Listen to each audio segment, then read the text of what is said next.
All right. Yeah, just settling in for our talk today. You are at the second Sunday Dharma series, which is a monthly event put on by the Insight Meditation Community of Washington, D.C. Often they are hosted by me. I'm Trisha Stotler, one of IMCW's teachers, and also the director of programs here. So this event is a fundraiser for IMCW, and I just want to start by thanking you for the donations that you made to be here today for our conversation with Ben.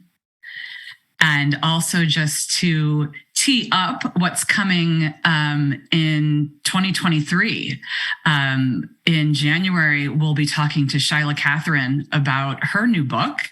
And in February, Sharon Salzberg will be here. And we are thinking about the topic that she's going to be talking to us about. She's open to suggestions, so you can always let me know what you would like to hear Sharon talking about. That'll just be a conversation. So thank you so much. Again, I want to welcome Deb and Denise, who are providing ASL interpretation for us today. Thank you so much for being here.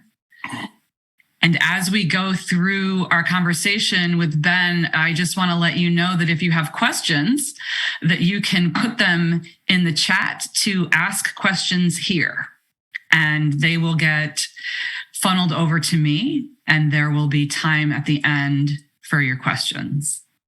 Okay. All right. So Ben, thank you so much for being with us today. We've been trying to get in conversation with Ben for almost a year now. I think I was looking at our last correspondence. I think it was like February or March or something. So this is exciting.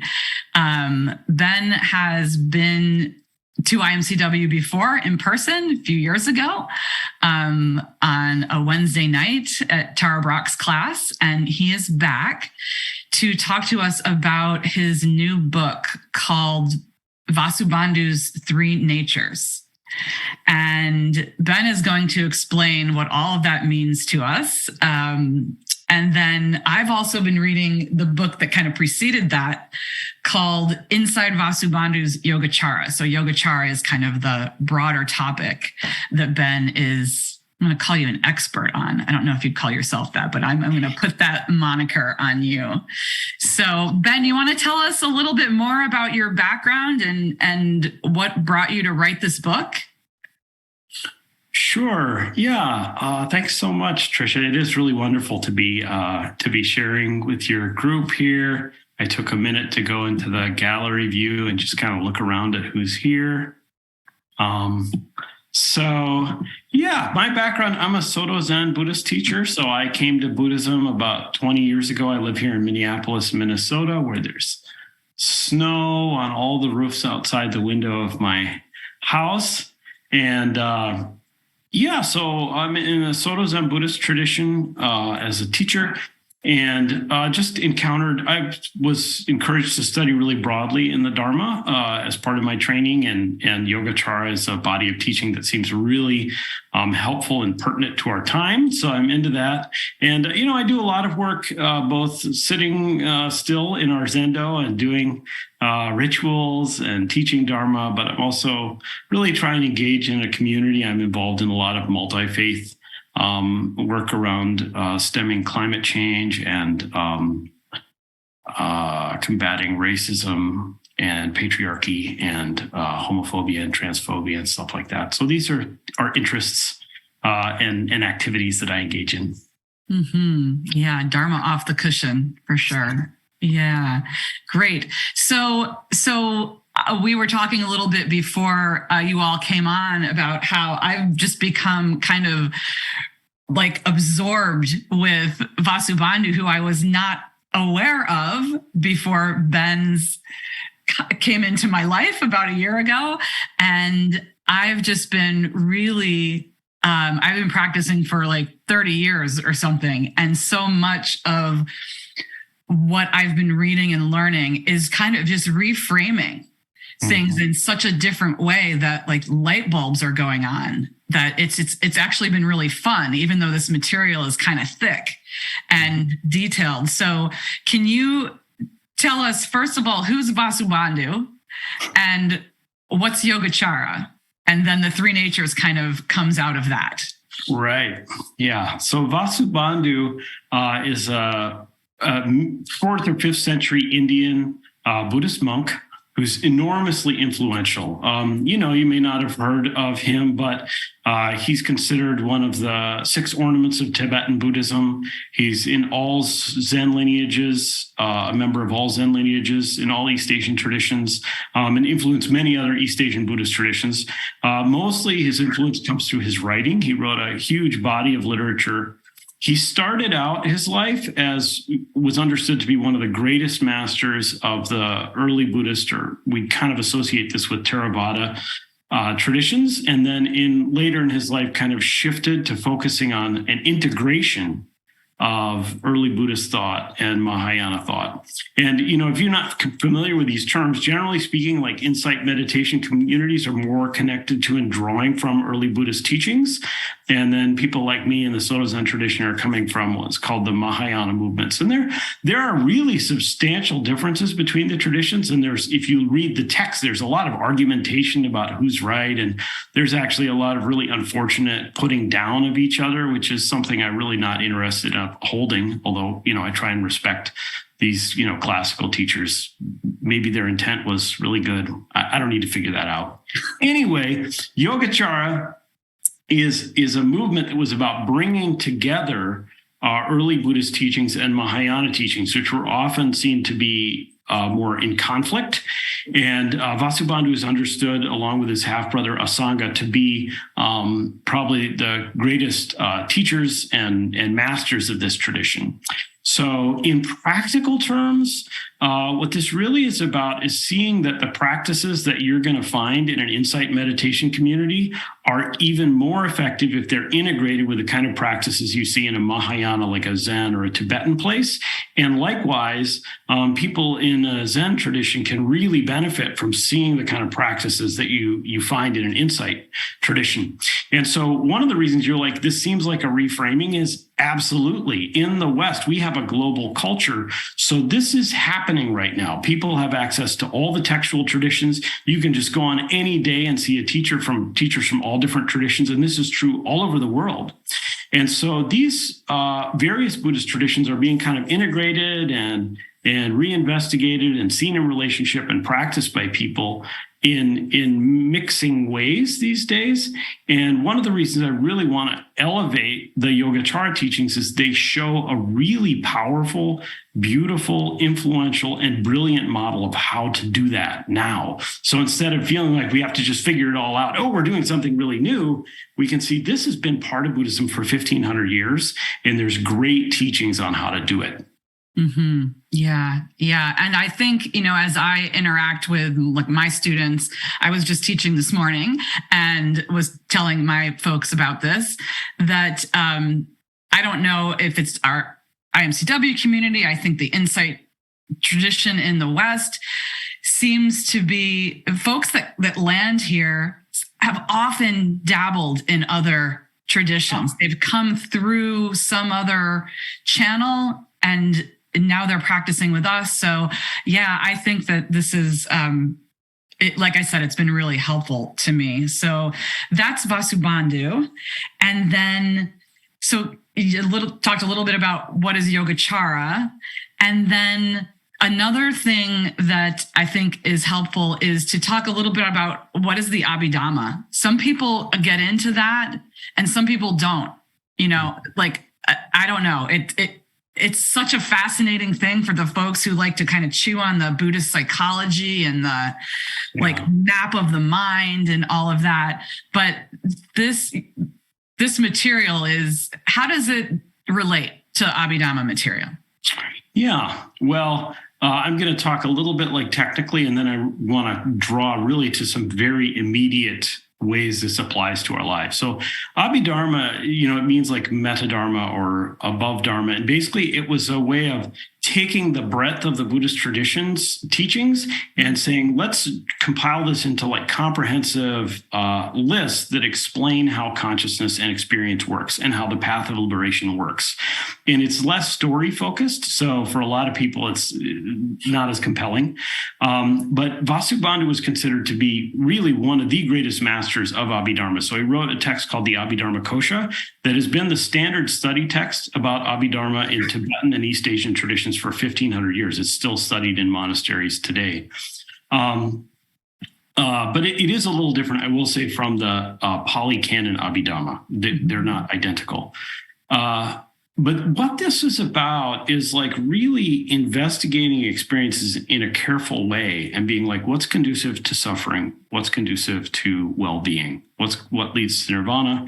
What leads to, produces samsara?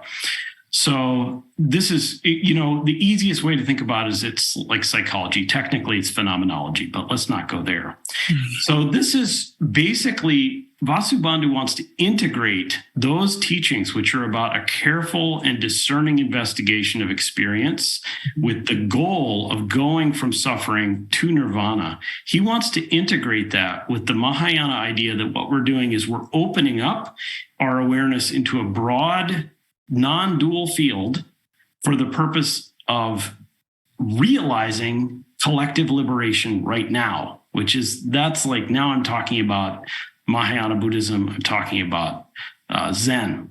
And so I don't know if you can feel the difference between like, I'm going to minutely investigate my experience and like name different aspects of it and label them because I want to sort of sort out what to let go of and what to on the other hand, just being like, let's just open up to the whole field of experience right now and awaken a vow that everyone can be free from suffering because we're all interdependent.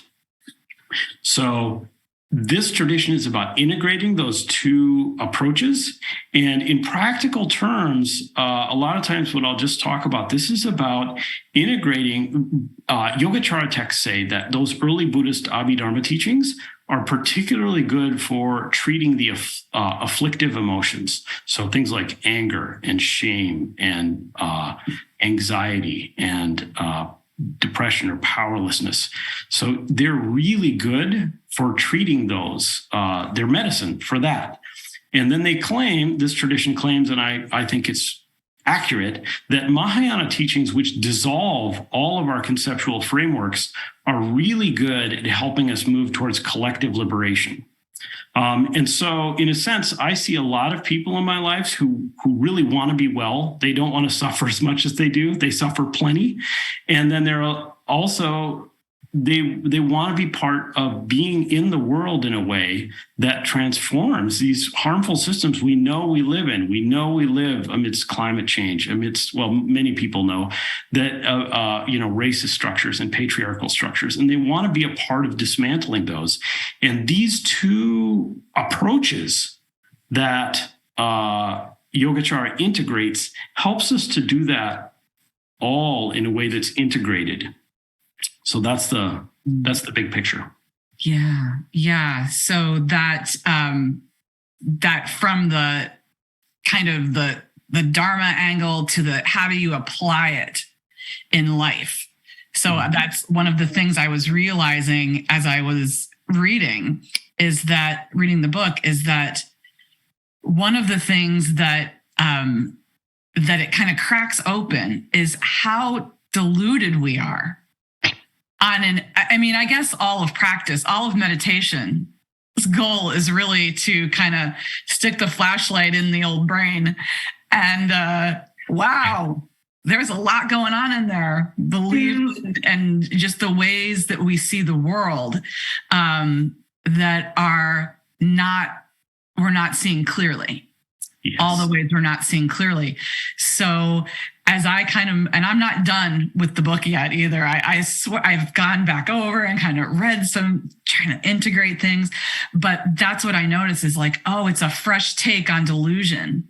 And then out of that comes all of the fresh ways that we can feel our interdependence and our connection with something that's bigger. So that kind of, I don't know if that also moves across the spectrum from sort of the early Buddhist, shine the light in there to this like zoomed out, how does this lead to liberation through the realization of interconnectedness?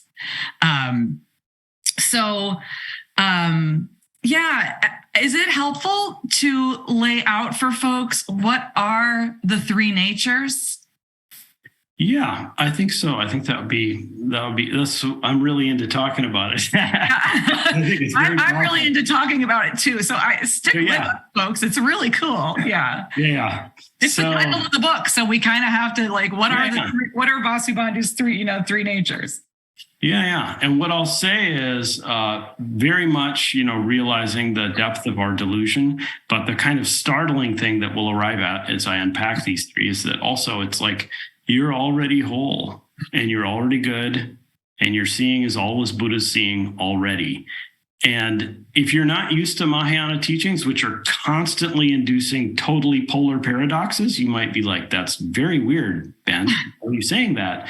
But this is one of our basic approaches. And hopefully in the next few minutes, if it's unfamiliar, we can elevate like how it can have some value for you. Or if you are, maybe we can deepen our appreciation or understanding. So anyway, the three natures, the idea of the three natures is that these are three natures that any phenomena already has, or we could say there are three aspects of any phenomena. So by phenomena, I mean anything you experience. So feelings in the body, sights, thoughts, emotions, sounds. So everything within your field of experience is of three natures, according to this teaching. So the three natures are the imaginary nature, the dependent nature, and the complete realized nature. Imaginary, dependent, and complete realized. So the imaginary nature of things is what you think they are. The dependent nature is that they appear to you dependent on things that are not themselves. And the complete realized nature is that they're not what you think they are. Very nice. So the imaginary nature is what you think things are. The dependent is that they appear to you the way they do, dependent on conditions that are not themselves. And the complete realized nature is that they're not what you think they are. So the practical application of this is often a little almost opposite of what people think. So I really need to take some time with this. So otherwise, I think we'll be more confused than if I don't. So maybe like an example of, I tried to do this as I was going, I wrote them all down, and I'm looking at my cat. Yeah. And how does my cat have three natures? Who's sitting right on my desk? Right? How does my Christmas tree have three natures? How do my children have three natures? All of this. So, and it was pretty cool. So maybe give us some practical examples from your own. Yeah. Yeah. Yeah. So just say you're at a grocery store and you pick up a piece of broccoli. So you might be like, and then you go buy it and you're like, this is my broccoli. So now it's my broccoli. And then, of course, if someone grabs the broccoli and runs away, you might be upset. And you're upset because they took your broccoli, right? So I'm just going to play with the my right now. So one, the my is imaginary. You think the broccoli is imaginary. So anything that you think is a thing is imaginary. Your patterns of viewing it are what make it appear that way to you. Like a mouse who gets into your grocery bag doesn't think it's your broccoli, right? You're imagining it one way, but that's not the only way it's viewable. So then you can also just realize this broccoli becomes mine through a very complex system. So one, just to get what we think of as broccoli into my hand, like the things that depends on is enormous, right? Trucks and drivers and supply chain software and people who want to make a living. So they, wow. But then just the my part, we all have to agree to some degree, or we have had to make this agreement over and over again that you can possess things, which is not actually true. It's just an idea that we all share and have culturally constructed. So all right, so dependent on all these conditions, it seems very clear this is my broccoli. And then the complete realized nature is, it's not my broccoli. It's not absolutely true. I'm not saying that it's not useful for me to think of it my broccoli and take care of it. But it's not absolutely true. And why does this matter? Because then if someone takes my broccoli, I can be like, well, it's never really mine anyway. And I don't have to suffer. The whole point is that it's possible to not suffer because of our tendencies of mind. So it's useful to use several examples because this is very strange. So one of the examples I use in the book is race. So, for example, we have there was the idea formed somewhere between the 15th and the 19th century that white people are inherently superior to Black people. And this was by many people considered to be real knowledge. And there was a bunch of science in the 19th century that they said proved that it was true. So, that caused a lot of harm, right? And now the science that supposedly proved that it was true has been proved to be false. And in fact, the whole idea that race exists, race was understood to be a biological phenomenon that has been proved to be false by science. So here was an idea. It's imaginary. The fact that race exists at all is an imagination. And the fact that there's superiority between races is also an imagination.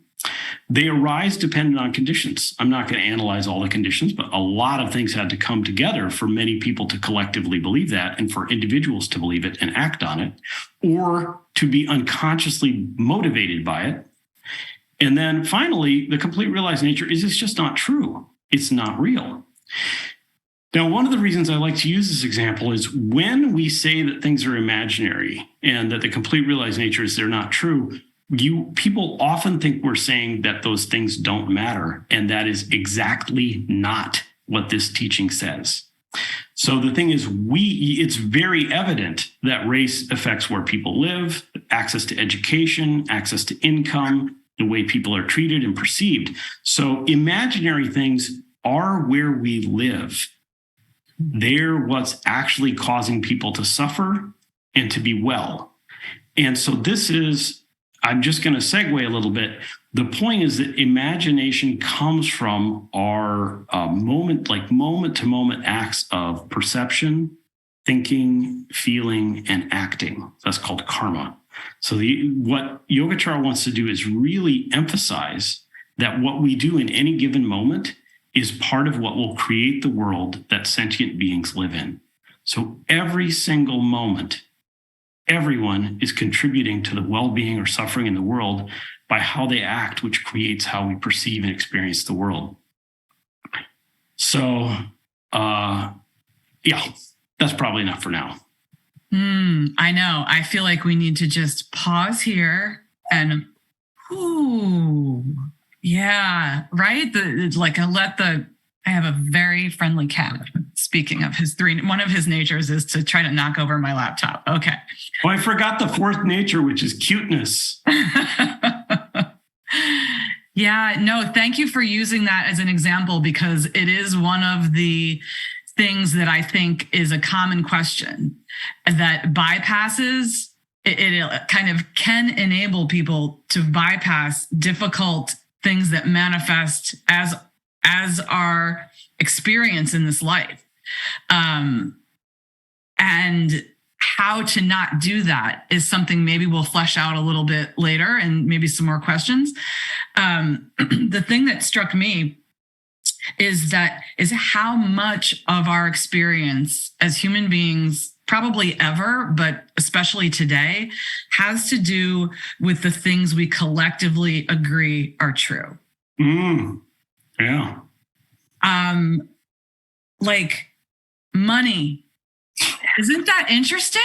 Yeah. It struck me the other day that we all agree that a $20 bill is worth $20, and that we've agreed globally in all different countries that we can run it through some translator and now it's worth this much in your country. Yeah. And no one challenges that.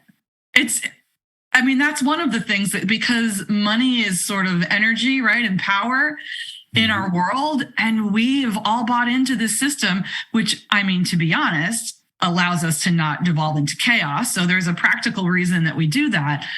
But yeah, it was just kind of a trip to think of all the things that we agree on, even like the importance of Buddhist thought, or like the reality of any religious something, that this imaginary aspect is often, we think it's all there is. We don't stop to question. So that's what I think, like our meditation practice and the study of Buddhism in general certainly invites us to investigate all of these things and our relationship to them. But the dependent nature, the second nature, is one that I think is really interesting too, because it not only says, well, the broccoli is not mine, and that this whole thing about ownership is a contrived thing that we all agree on. When you pay your money, your imaginary money for it, you get the imaginary ownership. But also that the broccoli is dependent not just on the supply chain, but on like sunlight. And the broccoli seed that came before this head of broccoli. And you can kind of go down the rabbit hole of the like proliferation of how the interdependence of every little thing. And then to go on to the third nature, I don't know, it's really cool to take us into this, like, the whole non-dual thing. All right. So a question that came up for me is, if all conceptualized things, if all things are imaginary, can you just say what that means again? What does imaginary mean? Well, when we say things are imaginary nature, we're pointing out that they're constructed by the tendencies of consciousness. So the way we perceive the world in any given moment is constructed by the tendencies of the way our consciousness is conditioned. So as individuals or as everybody? Well, this is a momentary teaching. So it means like you in this moment are experiencing, it's like it feels like there's a body that's probably separate from the room, and that there's a floor that's separate from the ceiling, and that the sounds I'm making have meaning and are coming from me and are not coming from you. All of that is just like the way your consciousness has been conditioned to take this flux of experience and like define all the parts and put them into a nice order. And so we're not saying this is bad or wrong. We're just pointing out that it's constructed. And the point is that it can change. So the thing is, we tend to be like, oh, it's just like this is real. But it's like, I want people to be way more free from suffering than they are. And it's these assumptions about what everything is that get us trapped. And meditation is so good at allowing us to just notice them as, just something that's coming up and not absolutely real. So I got a little distracted on the question. What was the question again? Oh, I did too.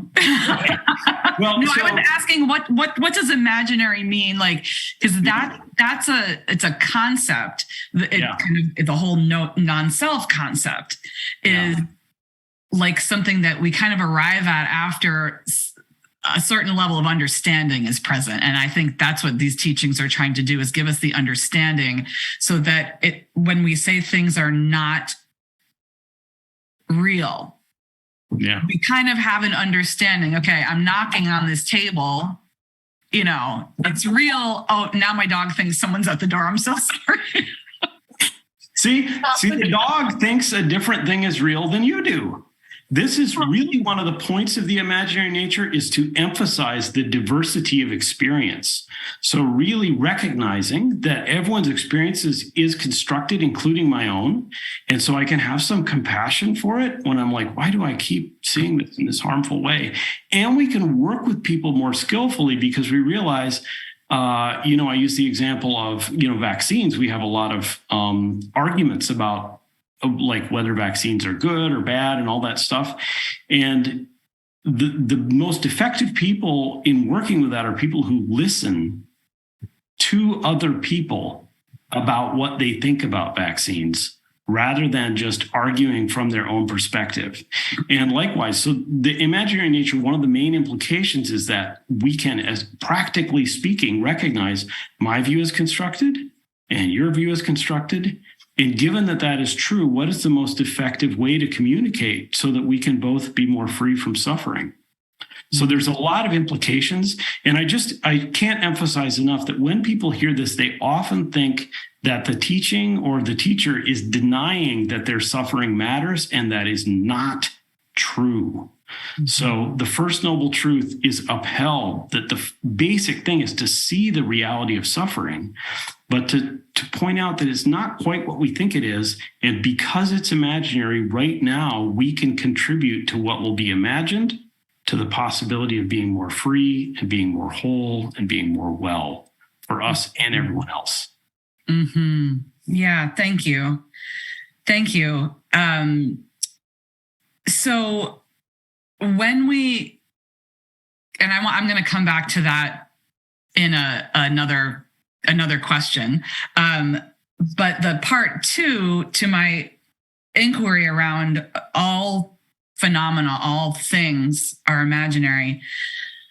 What moves us to take action then? Like it's kind of like a follow-on that you were getting to. Like, how do we not bypass the hard parts by just saying, okay, well, this is imaginary? Like the race example was a good one that maybe you can flesh out a little bit more. I mean, there's certainly other beliefs we have that are equally as dangerous, but like, how do we not just bypass difficulty by saying, okay, it's imaginary, it's not real, even if I understand my part in it? Because there's the connection to other people that is part of our liberation, is tied to everyone else that's here too.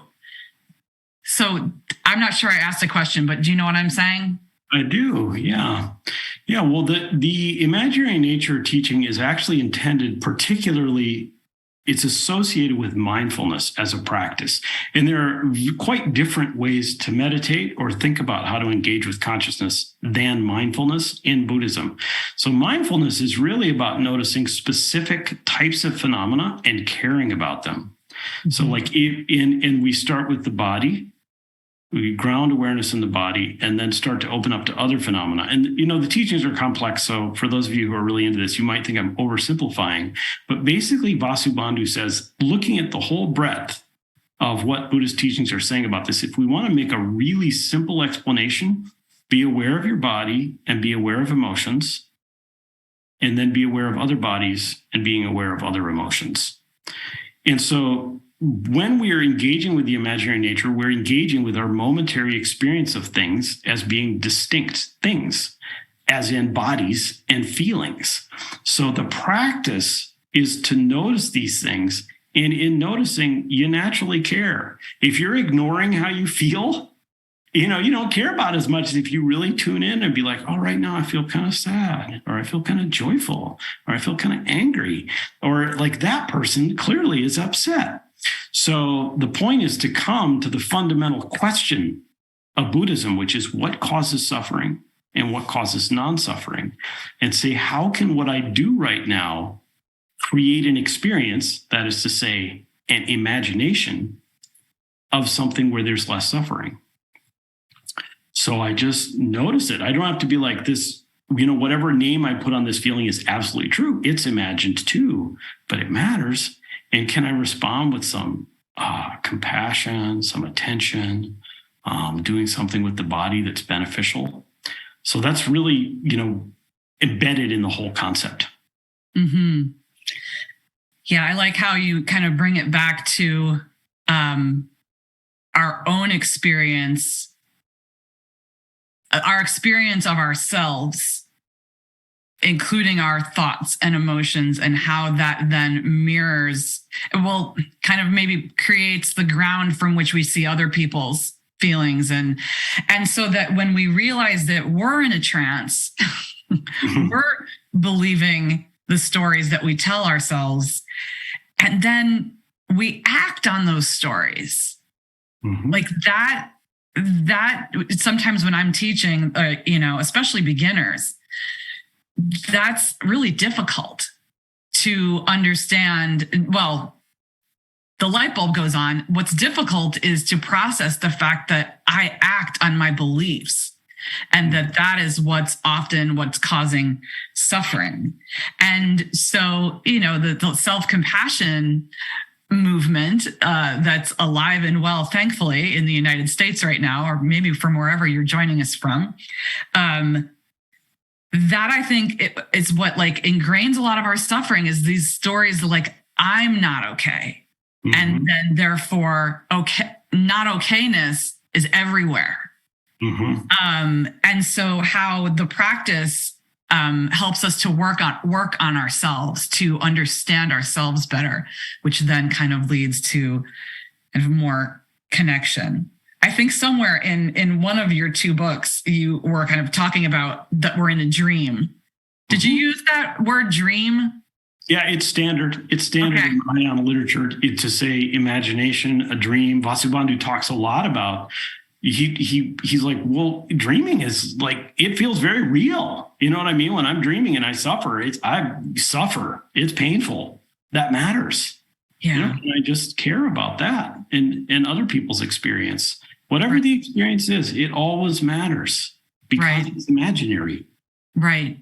Yeah. I like the concept of a dream, or Tara Brach, our founder, often talks about the trance. Mm-hmm. This trance of unworthiness, or the trance of just being alive can sometimes, put us in the trance, and how to kind of come out of that. Can I jump in, because you're just glancing right off just what the complete realized nature is intended to treat as the third. Run with it, Ben.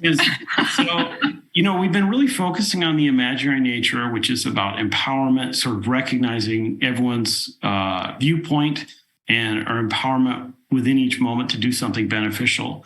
The dependent nature is maybe more obvious to people, that it's about how, we're interdependent, inescapably, as Dr. King said, caught in an inescapable network of mutuality. But the complete realized nature is probably the idea that's more foreign maybe to this group, because it's very basic to Mahayana teachings. I don't really know how people teach it at IMCW DC. But the complete realized nature is that you're already Buddha and everything is already nirvana. And you might be like, well, wait a minute, how can that be? I'm so messed up. But this is a teaching we give a lot in Mahayana traditions. You're already Buddha. You don't have to wait for liberation. You can just enact and embody liberation now. And there's really the teachings of how we arrive at this conclusion they're sort of complex and philosophical, but they can also be experienced in the body. If you just sit with a teacher who loves and trusts you and isn't lying to you and just says, you are Buddha. And as Hakuin says, this very place is the lotus land, this very body, the Buddha. And this is medicine for people's feeling of brokenness or inability or unwillingness to engage in true liberative activity and just embody the beauty and amazingness of who they are right now and appreciate the wonder of what it is to be in any given moment. Like, you gotta be kidding. There's consciousness right now, and you could look around. Wow, gratitude can flow from this. So these teachings are medicine. They're medicine. And the complete realized nature really opens us up to a feeling of fundamental goodness, of gratitude, that can motivate us to act like people who are good and grateful. And, sometimes when we say this, like, these teachings are challenging. So people go, how can it already be nirvana? There's so much suffering in the world. It's like, yes. It's also true that everything is imaginary. There's lots of suffering that we experience, and we're actively involved in creating the imagination that we'll experience. And whether people suffer or not, that's really important. And it's all interdependent. It's all of dependent nature. And it's also true that you're whole and you can't be broken, because brokenness is just an idea based on a duality. And dualities are just like mental tendencies. Yeah, thank you. Thank you for for bringing it back to that. I wonder, you talk a little bit in your book about your own kind of evolution through this. Mm-hmm. And so for those who maybe struggle with whatever their conditioning is or their background, to really connect with that sense of being Buddha, being whole. How did that unfold for you? Like, what were some of the like speed bumps along that path for you? Yeah. That's relatable, I think. Yeah. I tried speeding, didn't work well. I came to Buddhist practice because I had a lot of problems. I was a recovering drug addict and alcoholic who'd had a lot of struggles. I had mental health problems, behavioral health problems. I was just, another way to put it is I was really, really not happy and doing a lot of things that caused harm to other people. And so that's what brought me to practice. And at first it was just like, I'm trying to do something that will, to make myself better and be a better person and that sort of thing. But the teachers, I was at a Zen center, people would say, oh, you are Buddha. And it was just so startling. It was so shocking to my view that I was just an absolutely broken person, that even though I didn't necessarily believe it, it was like a wedge. Like, these teachings are intended to just make you go, what? That helps us sometimes. We get so stuck. Mm-hmm. And so even though, do I believe it right now that I'm Buddha? I don't know. Not in any, I'll say I don't believe I'm some kind of special kind of Buddha that's better than any of you other Buddhas. That I'm not into. Anyway, but over time, the teachings, the words can help us kind of reframe and think about things differently. That really helps me.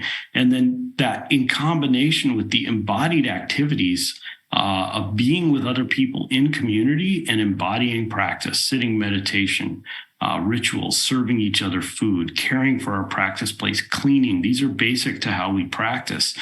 Those helped me to see that it was like, I didn't have to wait to be free. I could just be like, right now I'm washing this dish and there's vast, beautiful freedom and appreciation just in like moving my hands through this soapy water, or I'm going to like pick up this broom and sweep our zendo and just feel the joy and the beauty of being part of the universe and that this can even happen. Mm-hmm. Yeah. Thank you. I want to remind folks that if you have questions for Ben, that you can put into words,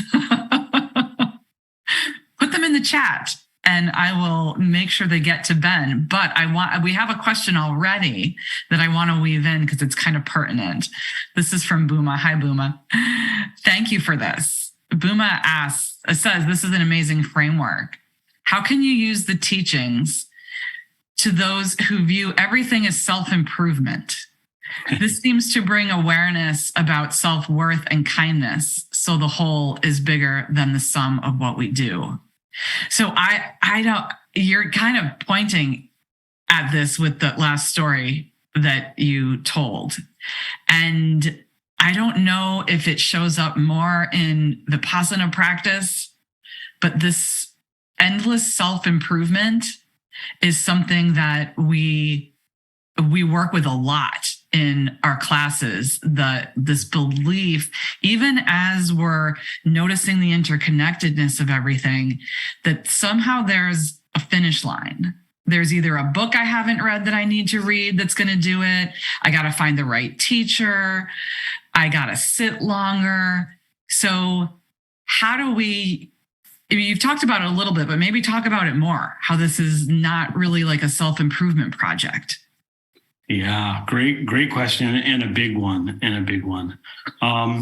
So, just to be honest, like in early Buddhist teachings, there is a finish line. It's really like you're in samsara and you should go to nirvana and don't give up till you get there. And when you get there, you'll be there. And Mahayana teachings are much more ambivalent, and they're like basically samsara and nirvana are inseparable. So let's not get into that, but I'm just acknowledging, since I'm teaching on one sort of high level of textual Dharma, that's true. having said that, self-improvement, much more practical here. So there's lots of ways to kind of heal this wound of thinking that there's a self which is separate from the universe, that's damaged and needs to move towards a target that is somewhere else. So there's two kinds of delusion here: the delusion that the self is separate from the world, and the delusion that this moment is separate from the future. And so we can find, if I say it in that way, it may sound kind of like super heady, but once we take that in, it's finding ways to help people feel that. So, I'll just often when I'm working with students, I'll just say to them, I'm not waiting for you to be something else. They'll be talking about some struggle they're having, and we'll work with that. And then I'll say, I'm not waiting for you to be something else. I only say it if it's true. I only say it if it's true. And that comes from my teacher modeling that body to body and mind to mind, sitting together, just showing that he wasn't waiting for me to be something else, so that then my body learned how to be like, I'm just here and I'm not waiting to be something else. So that's one important level. And I won't talk about this forever, which is big topics that probably could. The other thing is just, the Dhamma, Abhidharma, early Buddhist teachings very much give us this teaching that there isn't a self to improve on. And, it's like it's a challenging teaching, but it's like there's just some phenomena. There's feelings in a body. There's some emotions.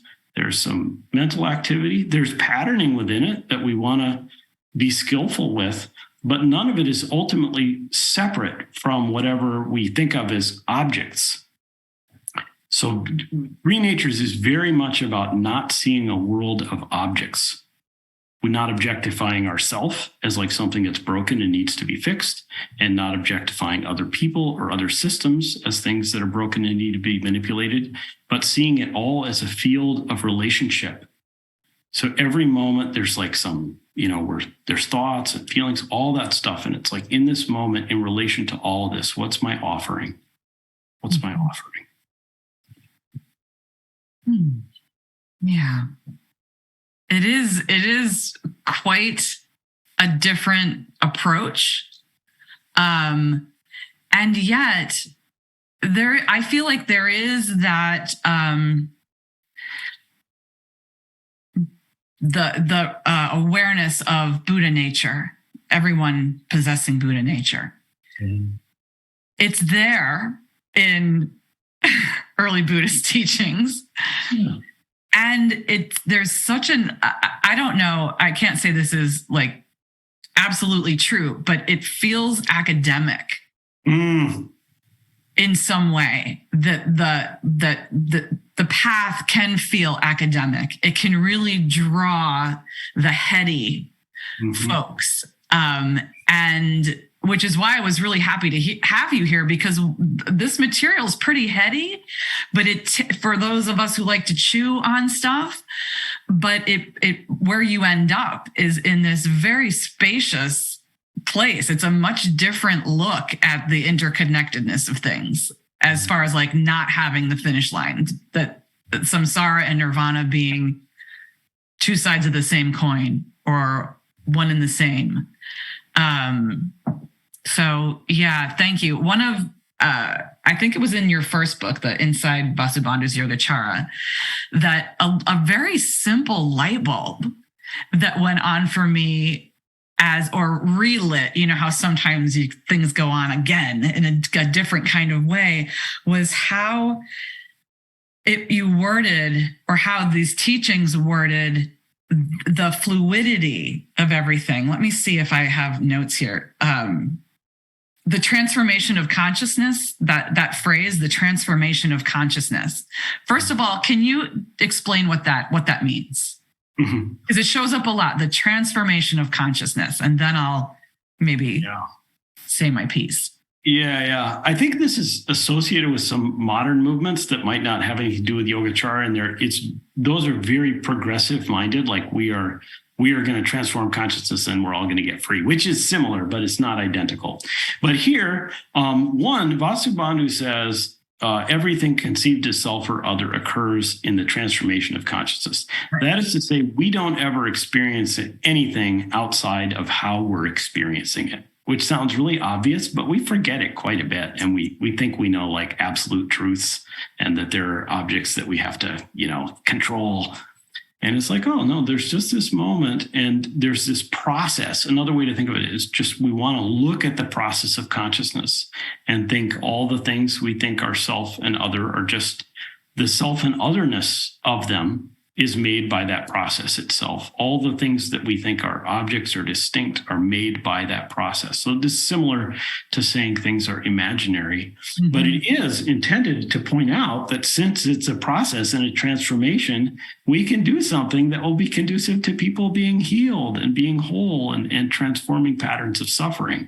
Because this is what Vasubandhu is a little afraid will get lost in some of the complex philosophy that was coming up in Indian Buddhism. He really wants to make sure we remember that we have liberative power in every moment because there's like this moment of consciousness, it's transforming, and we're making a little contribution to how it will be transformed. So just to make that a more practical example, like say you're going to a meeting, you have like a committee meeting or a meeting at work or whatever. You're going to a meeting and there's something that you're just trying to decide and you're just like, you totally know what should happen. You might have this experience that you just totally know what should happen. And maybe you also know there are other people there. You've already talked about this stuff a little bit. And you're like, they have a different idea and you know it's wrong. And so, I can go to that meeting and just be like, just relentlessly thinking about how I'm going to control and manipulate the outcome so it will go the way I want to. And I've done that many times. And we can see how that is an uncomfortable place for me to be. It feels very controlling and small and cut off. And then even if I get what I think is the outcome I want, what I planted seeds of this relationship in our community where we're trying to control and manipulate people. And that's within that little committee, but it's also what we've put into the world. So we've planted seeds that are all these seeds of affliction and smallness and alienation and control and manipulation. Bummer, my friends, that's a bummer. On the other hand, I could be like, well, I can know that the idea, which is utter certainty about what should happen, is just an idea and isn't absolutely true. I can know that the other people's views have their kind of truth to them and come from conditions, and we're all formed from a big mess of conditions. And then I can go in and be like, well, here we are in this moment of relationship. This transformation that's happened right now, what's my offering? What's my little contribution to what's going to happen? And then we're planting seeds of connection, openness, kindness, listening, collaboration. That's the world I want to live in. Right. And that's sort of where, thank you for sharing that very practical example of how this works. Because the light bulb that kind of went on for me is that often the phrase our moment to moment experience is something that we use as teachers, like pay attention to your moment to moment experience. And in the book, it talked about consciousness as a constant flow. It was like the phrase constant flow. And to me, that was the reason that was a light bulb, is because when I hear the word moment, I think that it's here. It's stop. So it's like a staccato, like it's a series of landing places. Yeah. And flow just like knocked that kind of, it just helped me to see, and maybe for others too, that it's never a thing. Yeah. It's always moving. Yeah. And then it's so relaxing. For me, it felt very relaxing to know, oh, there's actually no moment. So this phrase moment to moment that I've been telling people to like pay attention to for so long, I might shift the language around that because it's more kind of freeing. Oh, it's in this constant state of flow, so that when you're in the meeting, you land on your opinion. It's sort of like landing. It's always flowing. So if we can kind of hold those dualities, we do have opinions, and sometimes they're important, but they're never right. it's always happening in this constant flow, not in this like landing space. Okay, well, in this moment, I'm going to get what I want or something. So I don't know if that's helpful, but it just really it was a different reframing that really helped me. Yeah, I love it. I love it. And it's like they're both good.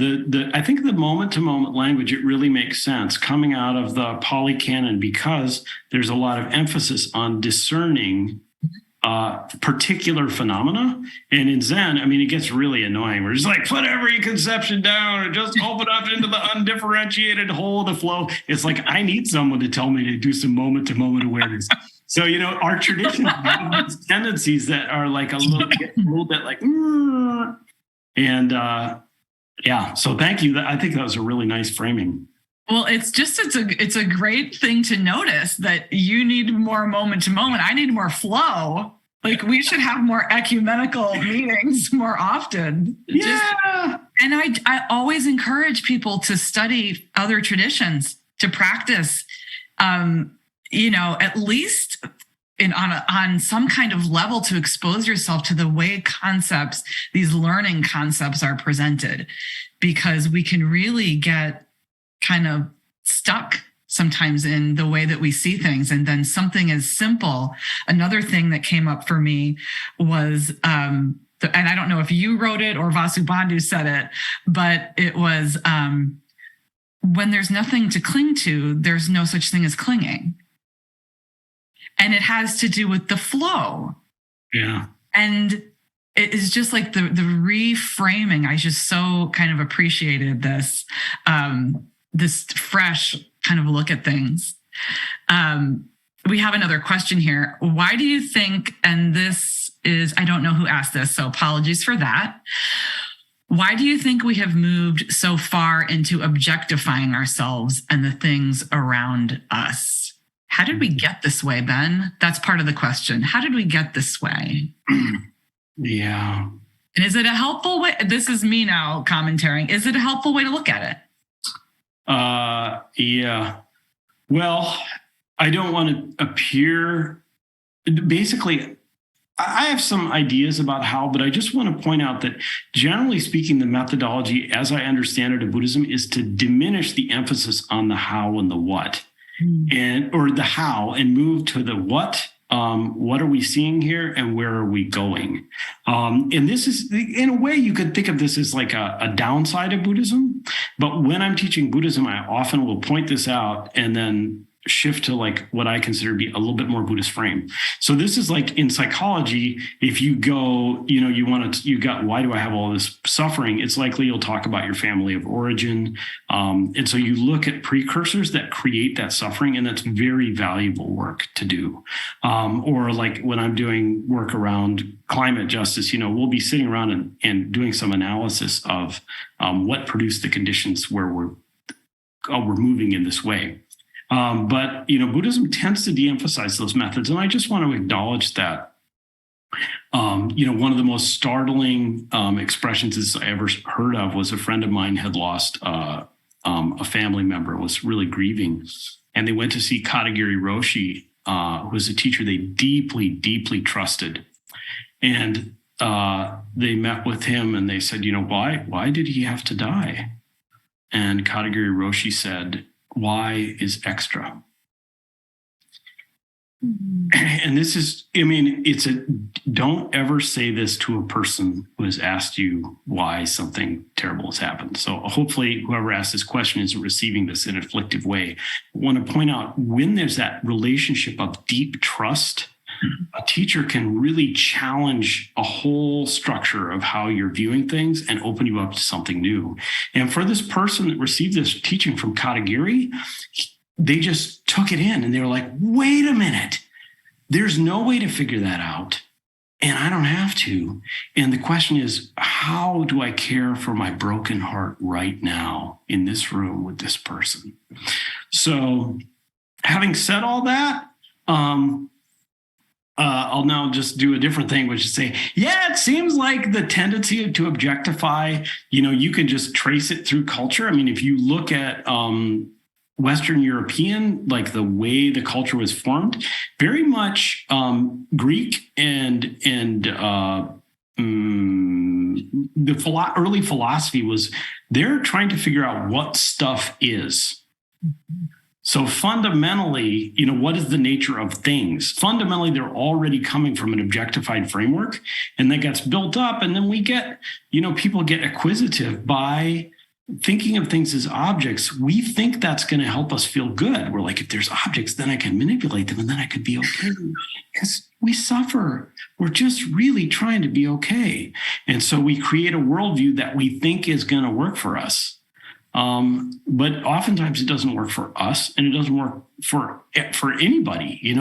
The degree to which we objectify the world, it creates enormous material wealth and enormous amounts of privilege for certain people, particularly like people like me who are like white and male. But it's doing that at the expense of the planet and lots of other people and species.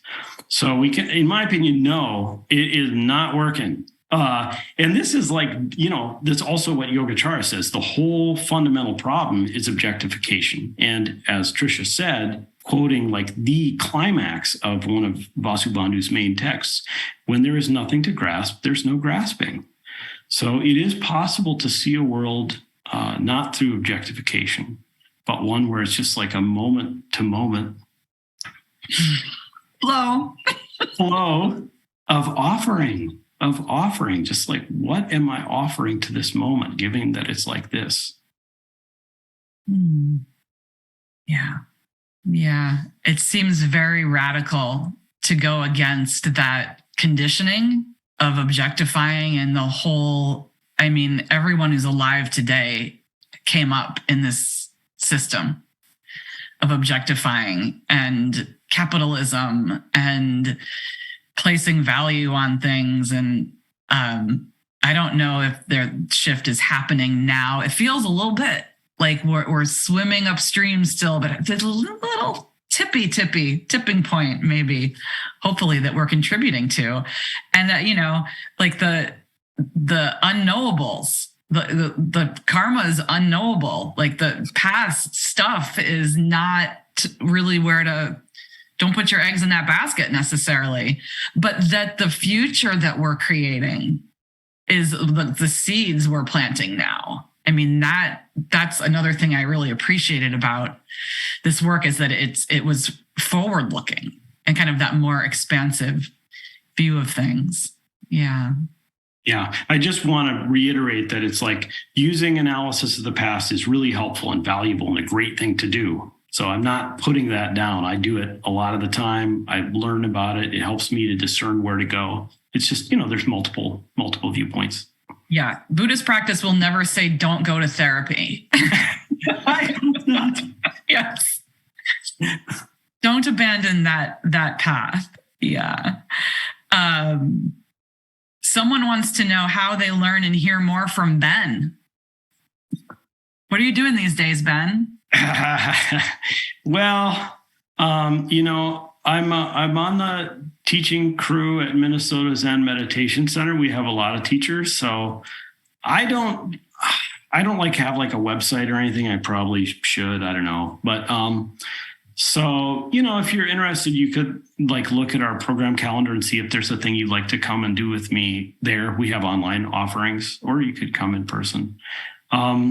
There is a Ben Connelly, as I'm sure you know, who's like a Christian minister. Right? Yeah, we get each other's emails. Yeah. And who also writes books. Yeah. So make sure you've got the right Ben. The Ben Connelly Zen would be a good thing to put in the search engine. Yeah, the other guy sounds great too, but just not this Ben. Different guy. So I do teach. I teach all over the country, sometimes in person, sometimes online, but I don't have a clearinghouse how to find it. So I appreciate your interest, and I probably should have a better answer, but I don't. Anyway, the easiest way to find me is at Minnesota Zen Meditation Center, and I'll be teaching a class on Yogacara there in next year. Okay, great. So someone has asked an interesting question too, which will probably be our last one before Ben will help us close with a little meditation. Do you believe in taking Buddhist vows, especially knowing there is no self to improve? What do the vows do for us? Yeah, I definitely believe in it. I mean, I know it's an illusion, but I've also done it quite a bit. I do it generally daily. I make bodhisattva vows and I will chant them at the end of our meeting together. And I've formally initiated people and ordained people, which is mostly about taking vows to uphold the precepts. So, yeah, why? Why? You know, one of my favorite Soto Zen teachers is Shohaku Okamura, who succeeded Katagiri at our Zen Center for a while as guiding teacher. And he's just a wonderful teacher in person. And he basically says our practice is to live by vow instead of live by karma. And so one way we'll put this in the Yogacara tradition is actually what we're looking to realize is that what's carried forward from our life is our vow. We could just carry forward our karma, basically just our habits. We could reproduce personally and in our families, in our workplaces, and in our culture, the same kind of systems that we already have, which in my opinion is not a good idea because there's a lot of suffering. Or we could keep awakening, like taking vows that say, like, we want everyone to be free. We want everyone to be free. We want to do something and make an offering of our lives that's beneficial. And when we do that, we plant seeds for an imagination where it's like, oh, that's what I want to do. We remind ourselves that we want to do it. We remind the people we're with that we want to have a life where people suffer less or don't suffer at all. And that is collective. So we can make vows that that's what we're putting into the world. And I think it is really valuable because it's really easy to just come back to complacency, to just living our lives in a kind of a rote manner. You know, in a Zen temple, you know, you have little notes all over the building. Brushing my teeth, I vow to realize the eye teeth of wisdom. Shaving my head, I vow to cut off all clinging.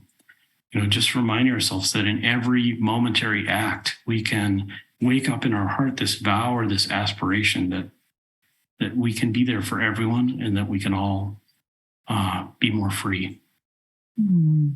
Yeah, beautiful. So vow as like an aspiration that instead of like a benchmark. This is the thing is our vows in Soto Zen are always incomprehensible and impossible to achieve. So I forget that people would think of vows as being things that you can actually do. So like I'll vow, you know, to our daily vow, the 4 Bodhisattva vows, beings are numberless, I vow to free them. That's obviously impossible. Delusions are inexhaustible, I vow to extinguish them. You're not going to finish that job. So it's like we make the vow something that's just immense. So we're just putting our effort into this vast realm of possibility. Beautiful. Thank you. So Ben, can you do a closing for us? Sure. I will do that. And we just want a couple minutes here, right? Yeah. Yeah. Well, I'm just going to do like a little very brief guided meditation and then a dedication of merit. And this will start with just words and then I will be chanting. So I'm just going to invite you to, you know, you might let your eyes close to turn the light to shine within and notice the phenomena that would conventionally be understood to be the self, the body.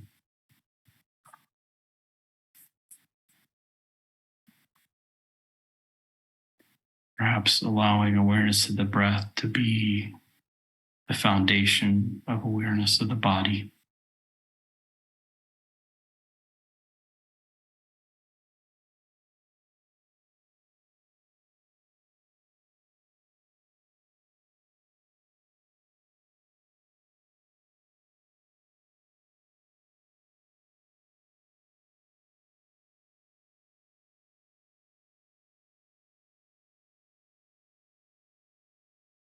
And now with this mindfulness of the body is the foundation. Just noticing any feelings or emotions that are present.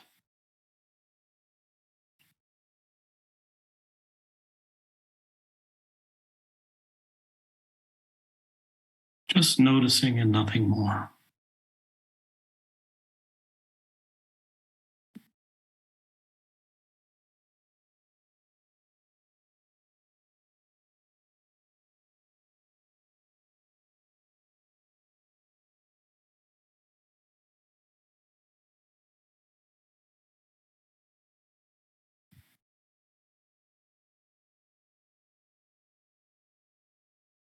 Now I just invite you to join me in kind of calling up into your heart or your mind the aspiration that our time together here be something that we offer up to the possibility that everyone can be free from suffering. All beings everywhere throughout space and time. We don't have to understand or figure this out. Just like giving it away because we care.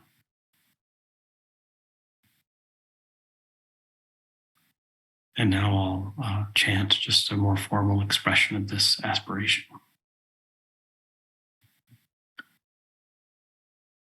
May all the benefit of our practice here be an offering for the liberation of all beings throughout space and time. Beings are numberless, vowing to free them. Delusions are inexhaustible, vowing to extinguish them. Dharma gates are boundless, vowing to enter them. Buddha's way is unsurpassable, vowing to become it.